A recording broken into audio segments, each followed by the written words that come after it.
여러분 안녕하십니까? 광주 MBC 뉴스데스크입니다.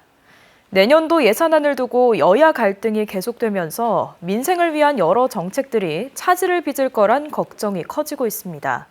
광주시의 주요 정책인 인공지능 집적단지 2단계 사업은 아예 내년 정부 예산안에 반영되지 않은 상황인데요. 여기에 국회 상황마저 좋지 않아 당장 내년에 사업을 시작할 수 있을지 더 알기 어렵게 됐습니다. 김초롱 기자의 보도입니다. 내년도 예산안이 법정 시한까지 넘기면서 국회의 문턱을 넘지 못하고 있습니다.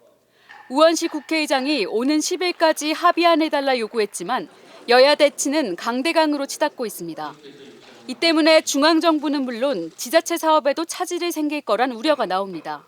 중앙정부, 지자체, 공공기관 등이 사업 집행을 준비하는 데 차질이 발생할 수밖에 없으며 광주시의 핵심 사업인 인공지능 집적단지 2단계 사업은 내년도 정부 예산안에서 빠졌습니다. 일단 예산안에 수시 배정으로 넣어두고서 추후 예타를 면제받으면 예산을 풀어주는 방법도 있지만 이마저도 반영하지 않은 겁니다. 오히려 정부 부처들은 예타 면제 조건에 맞는지 사업 전반을 재검토한다며 사업 내용과 예산 변동 가능성을 시사한 바 있습니다. 광주시는 사업 좌초 우려에 대해 걱정할 사항이 아니다라고 답했지만 예타 면제가 언제 되는지, 예산은 언제 얼마나 받게 되는지 확정된 건 하나도 없습니다. 한 지역 정치인은 지금까지 양당 지도부에 타협점이 없어 보인다며 이대로 예산안이 마감되면 최악의 경우 내후년을 봐야 할 수 있다고 말했습니다. 이 때문에 지역 핵심 사업에 대한 정치권의 역할은 더 무거워질 수밖에 없습니다. 증액과 함께 다시 협의가 이루어져야 한다고 저는 보고요. 또 그 과정에서 우리 광주 인공지능 2단계 사업도 다시 논의가 될 수 있기를 저 희망을 하고 민생이 걸린 내년 예산을 두고 여야가 정치 싸움에 골몰한 사이 지자체가 희생양이 되었다는 비판을 피하긴 어렵게 됐습니다. MBC 뉴스 김초롱입니다. 광주시가 문화도시를 만들겠다며 야심차게 추진했던 사업을 최근 줄줄이 포기했습니다. 사업 타당성에 대한 사전 분석이 미흡했기 때문인데 수십억 원의 아까운 혈세만 버리게 됐습니다. 주현정 기자입니다. 도심 한복판 낡은 건물 위에 위태롭게 솟아있는 원통형 시설물. 계획대로라면 지금쯤 문화복합공간으로 탈바꿈돼 있어야 하지만 녹이 쓴 채 방치돼 있습니다. 이곳은 광주시가 2020년부터 아시아 문화중심도시 조성 특별회계 사업 중 하나로 야심차게 추진했던 극락강역 폐사일로 문화재생사업지입니다. 이미 철거가 결정된 시멘트 보관창고 이 사일로를 살려 전시와 전망, 편의 공간으로 조성하겠다는 계획이었지만 광주시는 최근 이 사업을 포기하기로 결정했습니다. 극락강역에 정차하던 셔틀열차 운영 종료로 시민 접근성이 떨어져 사업의 실효성이 없어졌다는 게 광주시 설명이지만 토지와 건축물 등의 소유권 정리가 마무리되지 않은 채 사업부터 추진되면서 끝내 건축 허가 문제를 풀어내지 못한 것이 결정적으로 발목을 잡았습니다. 그간 각종 용역과 사업비 등으로 지출된 예산만 국비 14억 8천만 원 등 15억 4천만 원. 결국 모두 날리게 됐습니다. 2년간 좀 지체하다가 계약 해지 요청이 들어와서 지금 계약 해지 진행 중. 수년째 진척을 보지 못했던 사직공원 야외 상설공연장 사업도 결국 백지화 결정이 났습니다. 2020년부터 42억 4천만 원의 혈세가 투입된 이 사업은 그러나 공모 설계작을 둘러싼 소송에 애초부터 장애인 주차장으로 쓸 수도 없는 땅을 사들였는가 하면 번번이 정부의 의무 인증을 탈락하며 진즉부터 혈세 낭비 논란이 불거졌던 터입니다. 사업 타당성에 대한 세밀한 사전 검토가 있었는지 의문이 드는 대목입니다. 처음부터 운영까지의 생각보다는 지금 모든 기본 구상이나 설계 용역을 보시면 운영에 대한 생각은 그렇게 없어요. 일단은 필요하니 짓자라는 게 그게 제일 커요. 워낙에 문화시설이나 이런 부분들이 부족하다고 이야기를 하니까. 국비 공모 사업에 치중하기에 앞서 재원 조달, 운영 계획 등이 명확한지 사전에 철저히 검증하지 않는다면 세금이 줄줄 새는 사태는 반복될 수밖에 없습니다. MBC 뉴스 주현정입니다. 취재가 시작되자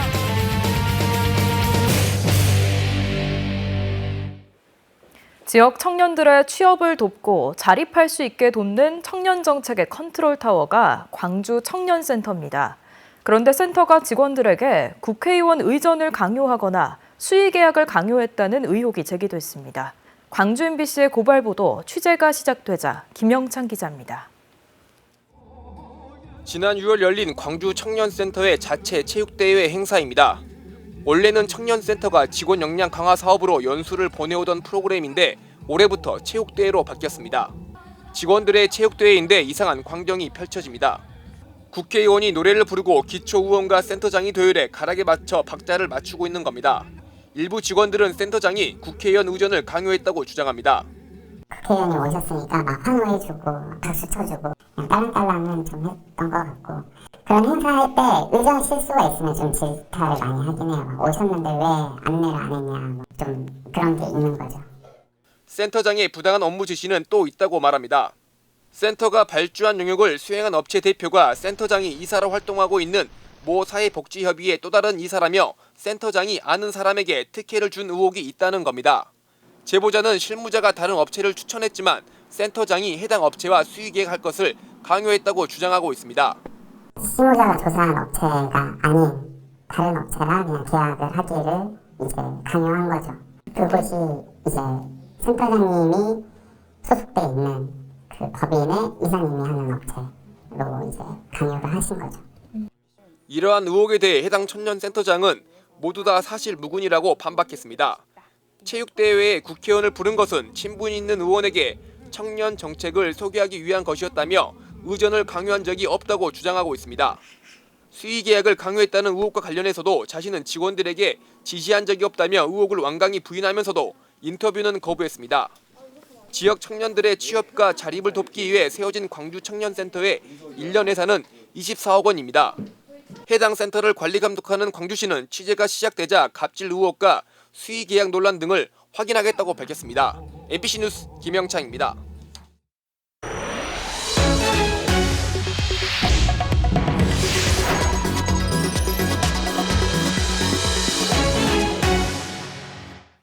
지난 2009년 순천의 한 마을에서 발생한 이른바 청산가리 막걸리 살인 사건에 대한 재심 첫 재판이 열렸습니다. 당시 백 씨 부녀에 대한 검찰 수사가 강압적이고 위법적으로 이루어졌고 증거 역시 충분하지 않다는 게 재심을 이끈 변호인 측 주장입니다. 반면 검찰은 부녀의 자백과 정황으로 볼 때 유죄가 인정된다고 밝혀 법정에서 공방이 이어질 전망입니다. 유민호 기자입니다. 대법원 확정 판결 이후 12년 만에 열린 청산가리 막걸리 살인사건 재심 첫 공판이 광주고법에서 열렸습니다. 각각 무기징역과 징역 20년을 선고받은 뒤 재심을 위해 출소한 백 씨 부녀는 취재진과 접촉을 피한 채 출석했습니다. 부녀는 간단한 인적사항을 묻는 판사의 질문에 짧게 대답하고 담담한 표정으로 자리를 지켰습니다. 재심을 이끈 부녀 측 변호사는 당시 검찰 수사가 강압, 위법적으로 이뤄졌다고 밝혔습니다. 경계선 지능장애를 지닌 부녀에게 변호인 없이 진술을 받고 가설의 시나리오를 주입하는 등 절차적 권리 침해가 있었다는 겁니다. 보호받아야 될 분들이 전혀 보호를 받지 못했고요. 그래서 형사사법 절차에서의 권리가 형해화됐다라고 볼 수 있고요. 또 검찰이 마을도로 CCTV와 주변 농부들의 진술 등 불리한 증거를 감췄다고 주장했습니다. 그래서 막걸리를 사기 위해서는 순천에 나가야 되거든요. 근데 순천에 나간 흔적이 전혀 없었습니다. 그걸 확인하고도 검사가 증거를 제출하지 않았던 거죠. 이에 검찰은 당시 부녀의 자백과 정황을 비춰볼 때 혐의가 인정된다고 맞받았습니다. 앞으로 법정에서는 검찰의 강압 수사 여부와 제출된 증거들의 증거 능력이 쟁점이 될 것으로 보입니다. 검찰과 변호인 측은 당시 사건을 담당한 검사와 수사관 등 여러 증인을 신청했으며 다음 재판은 내년 2월 열릴 예정입니다. MBC 뉴스 유민호입니다. 광주공항 이전을 논의하기 위한 범정부 협의체가 재개되지만 무안군은 참여하지 않을 걸로 보입니다.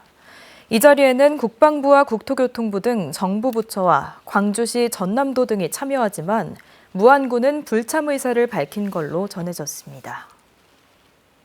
무안국제공항과 광주 민간공항 통합이 군공항 이전 문제와 맞물리면서 20여 년째 제자리 걸음을 걷고 있습니다.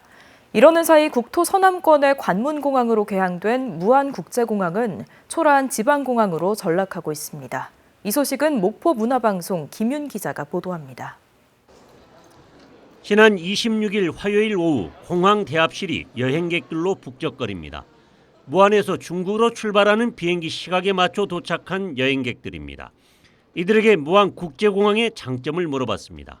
이제 가까운 무안에 공항이 생기다 보니까 해외를 갈 때 아무래도 경제적으로나 거리적으로 부담이 적어진 것 같아요. 인천공항보다 가깝고 또 무르주차도 이용할 수 있고 여러 가지로 편리성이 있어서 이용하게 됐습니다. 무안국제공항의 2024년 10월까지 이용 여객은 32만 3천여 명으로 지난해 같은 기간보다 99.3% 증가했습니다. 증가 비율로는 군산공항에 이어 전국 두 번째로 높습니다.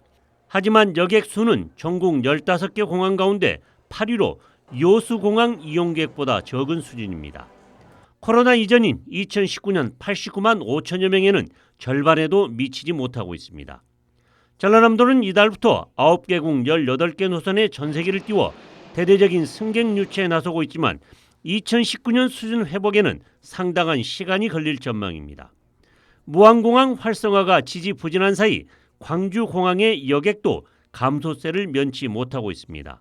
올해 이용객이 165만여 명으로 지난해보다 5.3%가량 감소했습니다. 차량으로 40여 분 거리에 서로 다른 성격의 두 개의 공항이 존재하면서 상대방에게 마이너스 효과만 가져오고 있는 상황. 무안과 광주공항의 통합이 더욱 절실해지고 있습니다. 하루 더 빨리 이 광주의 민간공항이 무안으로 합쳐져서 무안공항의 파이를 키우는 그런 이 작업을 지역사회가 함께 해야 된다고 봅니다. 특히 무안공항은 광주공항과 통합을 전제로 건설된 데다 기본적인 공항 이용 수요 확보가 활성화의 관건이기 때문입니다. 기본적으로 국내선이 받쳐주지 않는 국내선 수요가 받쳐주지 않으면 향후 항공협정 등에 있어서 결코 유리한 위치를 차지할 수가 없게 됩니다. 광주 민간공항과 무안공항 통합을 둘러싸고 해법을 찾지 못하는 동안 오는 2029년부터 새만금 공항과 대구 경북 통합 신공항, 가덕도 신공항이 잇따라 들어설 예정입니다. MBC 뉴스 김윤입니다. 조선시대의 모습을 간직하고 있는 순천 나간읍성에서는 요즘 초가지붕의 볏짚을 교체하는 이영이기 작업이 한창입니다. 겨울철에만 볼 수 있는 독특한 전통 문화이지만 기술을 전수받을 사람이 없어 명맥이 끊기지 않을지 걱정이 크다고 합니다. 문영철 기자입니다. 집 앞마당에 볏짚을 길게 엮은 이영이 가득 쌓여 있습니다. 작업자들이 능숙한 몸놀림으로 이영더미를 지붕 위로 올리고 볏짚을 넓게 펴서 새끼줄로 단단히 고정하는 작업을 반복하면 허름했던 초가지붕이 조금씩 깔끔하게 단장됩니다. 한겨울 실내 온도를 따뜻하게 유지하고 비가 새는 것을 막기 위해 한 해라도 걸을 수 없는 작업입니다. 천연 재료라 1년 되면 다 썩어버려요. 그래서 가을거지 끝나면은 그 지퍼를 갖다가 옷을 다 새로 갈아입혀요. 이영이기 작업이 이루어지는 건물은 민가와 관할을 합쳐 모두 300채. 한 채를 작업하는데 많게는 8시간 이상이 걸립니다. 올해는 가을철 집중호우로 보수할 부분이 많고 대규모 벼멸구 피해가 발생해 쓸만한 볏짚을 구하는데도 애를 먹었습니다. 게다가 인력난까지 심각합니다. 나간읍성 일대에 이영이기 기술을 보유한 사람은 불과 10명 남짓. 평균 나이는 70을 훌쩍 넘습니다. 반면 기술을 전수받을 사람이 없다 보니 명맥이 끊길 수 있다는 우려는 갈수록 커지고 있습니다. 이분들이 없으면 지금 당장 이제 지붕을 못 일 그런 지경입니다. 기능인을 양성해서 보호하는 그런 차원, 그런 시책이 좀 필요하지 않나. 한편 제주도와 충남 아산시는 전통문화와 기술을 보존 계승하기 위해 이영이기 기술자 등을 향토문화유산이나 도무형유산으로 지정해 지원하고 있습니다. MBC 뉴스 문형철입니다. 5.18 민주화운동 유공자와 유족 등 800여 명이 정신적 피해에 대해 배상하라며 국가를 상대로 제기한 소송에서 최종 승소했습니다. 대법원 노태학 대법관은 5.18 민주화운동 유공자 및 유족 850여 명이 국가를 상대로 낸 손해배상 청구 소송에서 원심 판결을 확정했습니다.